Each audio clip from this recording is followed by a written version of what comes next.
नमस्कार मित्रांनो. आजच्या या टॉक विथ टॉपर्सच्या सेशनमध्ये आपलं सहर्ष स्वागत आहे. आणि आज आपल्या सोबत आहेत समर्थ कांदळकर, नाशिक येथून. तर या समर्थ कांदळकर यांना 3 इयर्स लॉ सीईटी मध्ये 98.95% मार्क्स मिळालेले आहेत. त्याबद्दल समर्थ तुमचं अभिनंदन, हार्दिक अभिनंदन. कसं काय वाटतंय तुम्हाला आता इतके मार्क्स मिळाल्यानंतर? सर्वप्रथम थँक्यू सर. आणि बी एज्युकेटर प्लॅटफॉर्मचे पण मी धन्यवाद देतो. या ॲप प्लॅटफॉर्ममुळे मला तुमच्याशी बोलायची संधी मिळाली आणि माझे एक्सपिरियन्स शेअर करायची मला संधी मिळाली आहे. तर सर्वप्रथम आनंद तर झाला आहे खूप, कारण 98 ऑलमोस्ट 96.96 मला पडलेले आहे. आणि ह्या प्रिपरेशनच्या दरम्यान बराच मोठा रोल बी एज्युकेअर ॲपच्या माध्यमातून मी पूर्ण केलेला आहे माझ्या डिग्रीच्या कोर्समध्ये. सीईटीच्या कोर्स. त्यामुळे मी तुमचे धन्यवाद देतो. हो. ओके. Welcome welcome.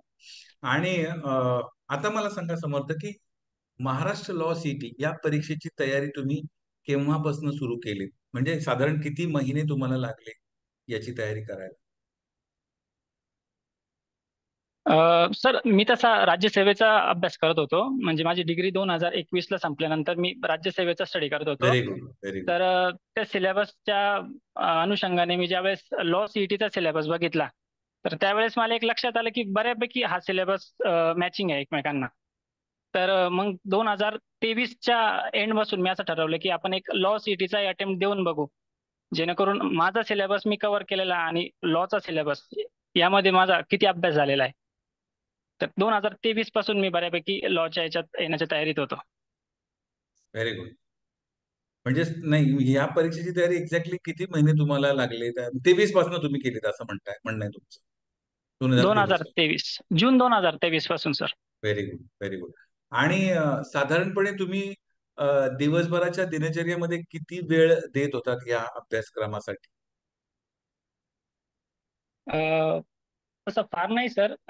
दिवसभरामधून सकाळचा जर 2 तास आणि संध्याकाळचे 2 तास, म्हणजे ओके. स्पेशल लॉ साठी वगैरे जर प्रिपरेशन करायचं म्हटलं तर हे 2 तास, आणि हे बाकीचा 2 तास पिरियड माझा राज्यसेवेचा स्टडी राज्यसेवेचा कम्प्लीट अभ्यास. करण्यामध्ये असायचा. Very good, very good.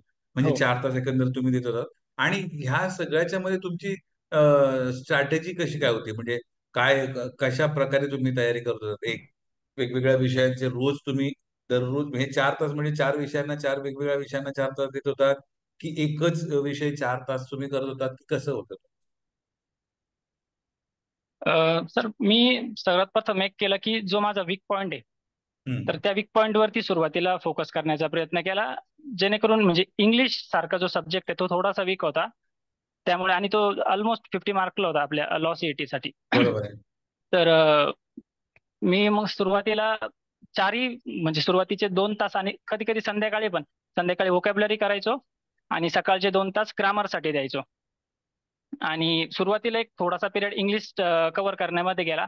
त्यानंतर मी एक 3 महिन्यानंतर थोडासा शेड्यूल डिवाइड करून घेतलं, आणि 3 महिन्यानंतर मी सुरुवातीचे 2 तास इंग्लिशसाठी द्यायचो, आणि जे नंतरचे 2 तास असायचे संध्याकाळचे, तर मग ते GS ला द्यायचो कधी कधी, किंवा कधी कधी रिझनिंगला द्यायचो. आणि असं करत करत थोडं स्टडी मेंटेन केला. छान. अतिशय उत्तम.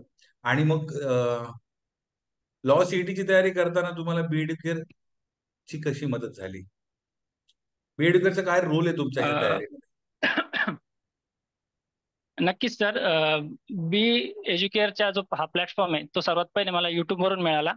हम्म. युट्यूबवरती मी पहिल्यांदा तर हे सर्च केलं की मराठीतून लॉची सीईटीची तयारी कशी करावी, आणि अच्छा. सुदैवाने त्यात तुमचाच व्हिडिओ मला दिसला पहिल्यांदा. ओके.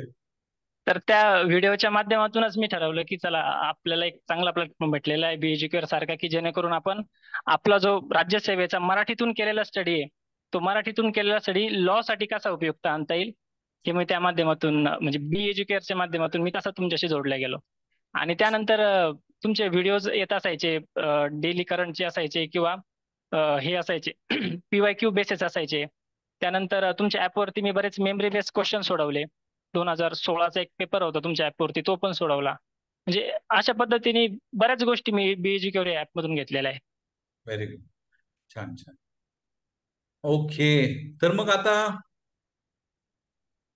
बाबांची काय प्रतिक्रिया? बाबा तर लॉयर आहेत तुमचं असं मगाशी बोलण्यातून आलं. तर मग बाबांची काय प्रतिक्रिया ह्या हो. इतकं मार्क्स लॉ सिटीला मिळाल्यानंतर? नाही, नक्कीच घरातले सर्वच आनंदी आहे. आणि माझा लहान भाऊ आहे, तो पण लॉ करतोय वा, आणि तो आता व्हेरी गुड. लॉच्या लास्ट इयरला आहे. अच्छा, अच्छा, अच्छा. त्याने व्हेरी 5 वर्षाचा लॉ केलेला आहे 12वी नंतर. ओके. आणि घरातले एवढे मार्क्स ज्यावेळेस रिझल्ट आला, तर त्यावेळेस माझी अपेक्षा म्हणजे एवढी नव्हती की एवढे मार्क्स मला मिळतील. मी पेपर अटेम्प्ट तर पूर्ण केलेला होता. म्हटलं चला, जेवढे आपल्याला आपण पूर्ण अटेम्प्ट केलेलं आहे, पूर्ण दिलेलं आहे, बघू किती ट्रेक. पण मग त्यानंतर ज्यावेळेस रिझल्टचा डे आला, त्यानंतर मी बघितलं की 98 पॉईंट ऑलमोस्ट 96 मला पडलेले. तर घरात सर्व आनंदी होते आणि सर्वांचे आशीर्वाद घेतले त्या दिवशी. वा, आणि छान. त्यानंतर मग BHQRशी संपर्क केला की मला अशा अशा पद्धतीने मार्क मिळाले. Very good. आता या वर्षीची जी मुलं तयारी करत आहेत, म्हणजे पुढच्या वर्षीच्या परीक्षेसाठी जी मुलं तयारी करत आहेत लॉ सीटी साठी, तर त्यांच्यासाठी काय संदेश तुम्ही देऊ शकाल? सर, स्ट्रॅटर्जी फार गरजेची असणार आहे. म्हणजे ह्या पेपर सोडवण्यापासून ते सिलेबस कव्हर करेपर्यंत स्ट्रॅटर्जीचा फार मोठा इथे योगदान असणार आहे. कारण 150 मार्कचा पेपर 2 तासात कव्हर होणं ही स्वतःमध्येच एक चॅलेंज आहे. करेक्ट. तो कव्हर होत नाही. नाही होत. आणि त्यात तर म्हणजे इंग्लिश सारख्या पेपरमध्ये तर आता तीन तीन प्रकारचे कॉम्प्रिहेन्शन येत आहे. आय थिंक एक 3 कॉम्प्रिहेन्शन होत, 20 20 मार्काला किंवा 15 मार्काला कॉम्प्रिहेन्शन येत आहे. तर तो पॅसेज रिडिंग करणं याच्यामध्ये आपला खूप वेळ लागतो. म्हणजे पहिली स्ट्रॅटर्जी तर आपण हीच ठेवली पाहिजे की हा जो पेपर आहे हा 150 to 150 अटेम्प्ट करण्यावरती पहिला भर देणे. हम्म. कारण ज्यावेळेस तो 150 अटेम्प्ट, कारण निगेटिव्ह मार्क्स नाहीये, त्यामुळे तुमचे ते मार्क्स कट होणार नाही. त्यामुळे 150 to 150 हा पेपर अटेम्प्ट झाला पाहिजे तुमचा. ही सगळ्यात पहिली म्हणजे माझी इतर विद्यार्थ्यांना सूचना असेल की त्यांनी अशा पद्धतीने तो फॉलो करावा. आणि जसं सिलेबस कव्हर करण्यात आलं, तर सिलेबस टप्प्याटप्प्याने कव्हर केला तरी चालेल. 1 वर्ष सफिशियंट आहे तुमच्याकडे की एका वर्षामध्ये पूर्ण सिलेबस कव्हर होऊ शकतो. इंग्लिश झालं, त्यानंतर जनरल नॉलेज हा थोडासा वास्ट सिलेबस आहे. वास्ट आहे. आवाज गेला. पण तिथे आव मोठी. हा. ओके, येतोय सर आवाज? आता आला. हो, आला. ओके. जनरल जनरल नॉलेज सारखा हा जो विषय आहे ना, हा, तो तर वास्ट आहे. जनरल नॉलेजला जरा जास्त वेळ द्यावा लागेल. करेक्ट. आणि त्यासोबत करंट पण असतं. आणि करंट एक तर तुम्ही डेली करू शकत असाल तर करा, किंवा मंथली मॅगझिनच्या पद्धतीने पण करू शकता. कारण ते जरा सोयीस्कर पडतं. मंथली मॅगझिन्सचा जो वाचन झालं ते जरा सोयीस्कर पडतं. त्यामुळे मी तर सजेस्ट करेल की शक्यतो मंथली मॅगझिनच तुम्ही इथे फॉलो करा. आणि जो ऑड सब्जेक्ट वाटतो मला, म्हणजे मला थोडासा कठीण गेला, तो म्हणजे जरा लिगल रिझनिंग. कारण या सब्जेक्टचा मी कधी कोणत्याही स्पर्धा परीक्षेमध्ये कधी अंदाज घेतलेला नव्हता. हा फर्स्ट टाइम मला आला. बरोबर. लिगल रिझनिंग साठी जर तुम्हाला बुक वाचन होत असेल तुमच्याकडून, जर तो रिझनिंग तुम्हाला ती कॅप्चर होत असेल, तर नक्कीच वाचन करून करा. आणि जर शक्य झालं तर लिगल रिझनिंगचा एखादा कोर्स करा. कारण त्यात म्हणजे लिगल रिझनिंग या विषयात असं आहे की तुम्हाला ऍक्च्युअल मध्ये त्या याला काय म्हणायचंय, त्या क्वेश्चनला काय म्हणायचंय हे तुम्हाला कळालं तरच तुम्हाला तो फॅक्ट लक्षात येईल की जो त्याचा अँसर द्यायचंय. करेक्ट. करेक्ट. आणि आणि त्यानंतर त्यानंतर जो बाकीचा विषय लॉजिकल रिझनिंग झालं, तर हा थोडासा प्रॅक्टिसचा विषय झाला सर. हा. लॉजिकल रिझनिंग आणि सोपा पडतो तो. म्हणजे त्यात असं आहे की तुम्ही राईट अटेम्प्ट केलं तर 100% राईट येण्याचे चान्सेस आहे. करेक्ट. कारण तो एक रिझनिंग बेस आहे, त्यामुळे तो attempt आणि चांगल्या पद्धतीने तिथे स्कोर करता येतो. आणि राहिला विषय इंग्लिशचा, तर इंग्लिशमध्ये 3 प्रकार येतात. एक असतं ग्रामर, त्यानंतर कॉम्प्रिहेन्शन आणि वोकॅब्लरी. तर ह्या तिघांनाही माझं तर म्हणणं आहे की तुम्ही त्याच पद्धतीने एकाच अँगलने ट्रीट करा.